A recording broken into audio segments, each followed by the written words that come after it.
నమస్కారం NS news కి స్వాగతం. నా పేరు ఉషా. ముందుగా ముఖ్యాంశాలు. స్థానిక సంస్థల ఎన్నికల్లో వికలాంగులకు రాజకీయ రిజర్వేషన్ కల్పించకుంటే తెలంగాణ హస్తం పార్టీకి ఆంధ్రప్రదేశ్లో పట్టిన గతే పడుతుందని భారత వికలాంగుల హక్కుల పరిరక్షణ సమితి హనుమకొండ జిల్లా నూతన కార్యవర్గ ప్రమాణ స్వీకారం సభలో రాష్ట్ర అధ్యక్షులు గిద్దే రాజేష్ అన్నారు. హనుమకొండ జిల్లా కేంద్రంలో నిర్వహించిన సంఘం హనుమకొండ జిల్లా నూతన అధ్యక్షుడు మానుక సతీష్, జిల్లా యువజన విభాగం అధ్యక్షులు నడిపల్లి శ్రీధర్ రావుల ప్రమాణ స్వీకారోత్సవ కార్యక్రమానికి ముఖ్య అతిథిగా హాజరైన గిద్దా రాజేష్ తొలుత వారితో ప్రమాణ స్వీకారం చేయించి శుభాకాంక్షలు తెలిపిన అనంతరం కార్యక్రమాన్ని ఉద్దేశించి మాట్లాడారు. ఈ కార్యక్రమంలో సంఘం హనుమకొండ జిల్లా నూతన అధ్యక్షులు మానుక సతీష్, జిల్లా యువజన విభాగం అధ్యక్షులు నడిపల్లి శ్రీధర్ రావు, సంఘం జనగామ జిల్లా అధ్యక్షులు ఏషబోయిన రమేష్, మహిళా నాయకురాలు మమత తదితరులు పాల్గొన్నారు. ముఖ్యంగా ఈ హన్మకొండ జిల్లా వేదిక నుంచి తెలంగాణ రాష్ట్ర కాంగ్రెస్ పార్టీ ముఖ్యమంత్రి అయినటువంటి రేవంత్ రెడ్డి గారిని ఒకటే విజ్ఞప్తి చేస్తున్నాం.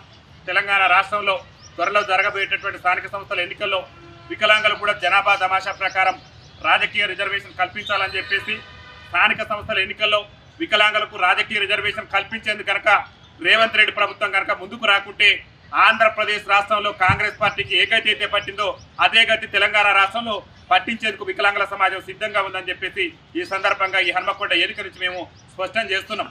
ముఖ్యంగా తెలంగాణ రాష్ట్రంలో 30 లక్షల మంది వికలాంగులు అనేకమైనటువంటి సమస్యలతో నల్లాడిపోతుంటే రాష్ట్ర ముఖ్యమంత్రి మా ఓట్లతో గద్దెనెక్కినటువంటి రాష్ట్ర ముఖ్యమంత్రి రేవంత్ రెడ్డి గారు వికలాంగుల సమస్యల మీద కానీ వికలాంగుల సమాజం వికలాంగుల సంక్షేమం పట్ల కానీ నేటి వరకు కూడా దృష్టి సారించినటువంటి నేపథ్యంలో ఇవాళ భారత వికలాంగుల హక్కుల పరిరక్షణ సమితి రాష్ట్ర కమిటీ పక్షాన రాష్ట్ర ముఖ్యమంత్రి గారిని ఒకటే డిమాండ్ చేస్తున్నాం.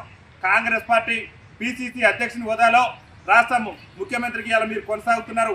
ఆనాడు పిసిసి అధ్యక్షుని హోదాలో మీరే చెప్పారు, మేము అధికారంలోకి వస్తే కాంగ్రెస్ పార్టీ ఎన్నికల మేనిఫెస్టోలో కాంగ్రెస్ పార్టీ ఈ తెలంగాణ రాష్ట్రంలో అధికారంలోకి వస్తే అదే నెల నుంచి వికలాంగులందరికీ కూడా 6,000 రూపాయలు పింఛన్ ఇస్తామని చెప్పేసి మీరే ఎన్నికల మేనిఫెస్టోలో పెట్టారు. ఆ రోజు పిసిసి అధ్యక్షులు మీరే ఒక్క పింఛన్ పెంపే కాదు, తెలంగాణ రాష్ట్రంలో మా కాంగ్రెస్ పార్టీ అధికారంలోకి వస్తే తెలంగాణ రాష్ట్రంలో వికలాంగుల బ్యాక్లాగ్ ఉద్యోగాలన్నింటినీ కూడా భర్తీ చేస్తామని చెప్పారు. అదేవిధంగా తెలంగాణ రాష్ట్రంలో వికలాంగులకు ఆర్టీసీలో 100% రాయితీతోని ఉచిత ప్రయాణ సౌకర్యం కల్పిస్తామని చెప్పారు. తెలంగాణ రాష్ట్రంలో వికలాంగుల సంక్షేమ శాఖను మహిళా శిశు సంక్షేమ శాఖ నుంచి వేరు చేసి ప్రత్యేక శాఖగా కొనసాగిస్తామని మీరే చెప్పారు. తెలంగాణ రాష్ట్రంలో వికలాంగుల మీద దాడులు పెరిగిపోయినాయి. తెలంగాణ రాష్ట్రంలో కాంగ్రెస్ పార్టీ అధికారంలోకి వస్తే వికలాంగుల అట్రాసిటీ చట్టాన్ని అమలు చేస్తామని చెప్పేసి మీ కాంగ్రెస్ పార్టీ ఎన్నికల మేనిఫెస్టోలోనే మీరే స్వయంగా మీరే ఆనాడు పిసిసి అధ్యక్షుల హోదాలో పెట్టారు. అధికారంలోకి వస్తే అదే నెల నుంచి 6,000 రూపాయలు పింఛన్ అన్న రాష్ట్ర ముఖ్యమంత్రి ఇవాళ తెలంగాణ రాష్ట్రంలో ఉన్నటువంటి వికలాంగుల సమాజానికి ముందుగా క్షమాపణ చెప్పాలి. మీరు ఆలోచన చేయండి. మీరు ముఖ్యమంత్రి కాకముందు మీరు పిసిసి అధ్యక్షుని హోదాలో మా కాంగ్రెస్ పార్టీ అధికారంలోకి వస్తే వికలాంగులందరికీ 6,000 రూపాయలు పింఛన్ ఇస్తారని చెప్పి ఇలా అధికారంలోకి వచ్చే 15 నెలలు అవుతుంది. మీరు ఈ 15 నెలల పరిపాలనలో మా పింఛన్లు ఎందుకు పెంచలేదని చెప్పేసి ఈ హన్మకొండ ఎన్నిక నుంచి రాష్ట్ర ముఖ్యమంత్రి రేవంత్ రెడ్డి గారిని మేము ప్రశ్నిస్తున్నాం. అరే మీరే మేనిఫెస్టోలో పెట్టింది, కాంగ్రెస్ పార్టీ ఎన్నికల మేనిఫెస్టోలో పెట్టింది నువ్వే, ఆనాడు పిసిసి అధ్యక్షుడు నువ్వే. ఇలా రాష్ట్ర ముఖ్యమంత్రిగా నువ్వు చలామణి అవుతున్నావంటే కారణం మా వికలాంగుల ఓట్లు వేయబట్టే. ఇలా తెలంగాణ రాష్ట్రంలో ఉన్నటువంటి వికలాంగుల సమాజం ఓట్లతోనే కేవలం కాంగ్రెస్ పార్టీ అధికారంలోకి వచ్చింది. ఇలా మా ఓట్లతో గతనెక్కి మా ఓట్లతో ముఖ్యమంత్రిగా బాధ్యతలు చేపట్టి ఇలా మా సమాజ సమస్యలను మా జాతి బిడ్డల సమస్యలను విస్మరిస్తున్నావు అంటే నువ్వు మా పట్ల వివక్ష చూపుతున్నావు కాబట్టి తిరుగుబాటు దాన్ని ప్రారంభిస్తున్నావు. రేవంత్ రెడ్డి గారు దయచేసి మానవత్వంతో ఆలోచించాలి. తెలంగాణ రాష్ట్రంలో వికలాంగుల పింఛన్ తక్షణమే 6,000 రూపాయలు మీరు పెంచాలి. ఎందుకంటే చాలని పింఛన్లతో బతుకు జీవుడు అంటే మేము కాలం వెళ్ళదీస్తున్నాం.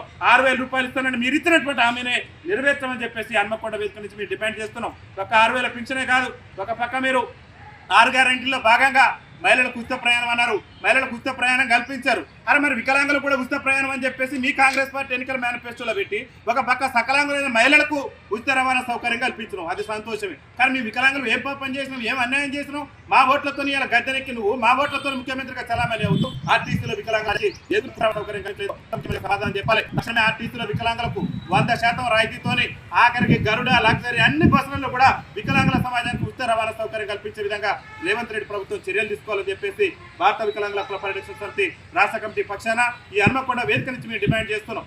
అదేవిధంగా ముఖ్యమంత్రి గారు చెప్పింది తెలంగాణ రాష్ట్రంలో మా కాంగ్రెస్ పార్టీ అధికారంలోకి వస్తే వికలాంగుల అట్రాసిటీ చట్టాన్ని సమర్థవంతంగా అమలు చేస్తానని చెప్పి నువ్వు ఆ వికలాంగుల అట్రాసిటీ చట్టాన్ని సమర్థవంతంగా అమలు చేస్తానని చెప్పినటువంటి ఈ రాష్ట్ర ముఖ్యమంత్రి ఒక ఐఏఎస్ అధికారి, సీనియర్ ఐఏఎస్ అధికారి వికలాంగులు సివిల్స్ పనికిరారు, వికలాంగులు దేనికి పనికిరారు అని చెప్పేసి మా వికలాంగుల సమాజాన్ని కించపరిచే విధంగా, మా వికలాంగుల సమాజాన్ని అవమానపరిచే విధంగా, మమ్మల్ని హేళన చేసే విధంగా ఒక సీనియర్ ఐఏఎస్ అధికారి అయినటువంటి మిగతా సబర్వాల్ వ్యాఖ్యలు చేస్తే నేటి వరకు కూడా నువ్వు ఆ మీద చర్యలు తీసుకోలేదు. ఎక్కడ నువ్వు వికలాంగుల అట్రాసిటీ చట్టాన్ని సమర్థవంతంగా అమలు చేస్తున్నావు? నువ్వే చెప్పి అదే ఏం చెప్పి నువ్వు తెలంగాణ రాష్ట్రంలో మరి తెలంగాణ రాష్ట్ర ఉద్యమం జరిగినప్పుడు కూడా వికలాంగుల జాతి బిడ్డలు అయ్యాలా, తెలంగాణ రాష్ట్రం వస్తే మాకు కూడా ఉద్యోగ ఉపాధి అవకాశాలు వస్తాయని చెప్పేసి ఆనాడు జరిగిన తెలంగాణ రాష్ట్ర ఉద్యమంలో కూడా మా వికలాంగుల సోదరులు ఆనాడు ఉన్నటువంటి కేసులకు కానీ ఆనాడు ఉన్నటువంటి ఆంధ్ర ప్రభుత్వానికి దేనికి భయపడకుండా మా వైకల్యాన్ని సైతం కూడా లెక్క చేయకుండా తెలంగాణ రాష్ట్ర ఉద్యమంలో పాల్గొంటే నువ్వే చెప్పిన కాంగ్రెస్ పార్టీ ఎన్నికల మేనిఫెస్టోలో తెలంగాణ రాష్ట్రంలో మేము అధికారంలోకి వస్తే వికలాంగుల బ్యాక్లాగ్ ఉద్యోగాలను భర్తీ చేస్తానని, మరి 15 నెలల పరిపాలనలో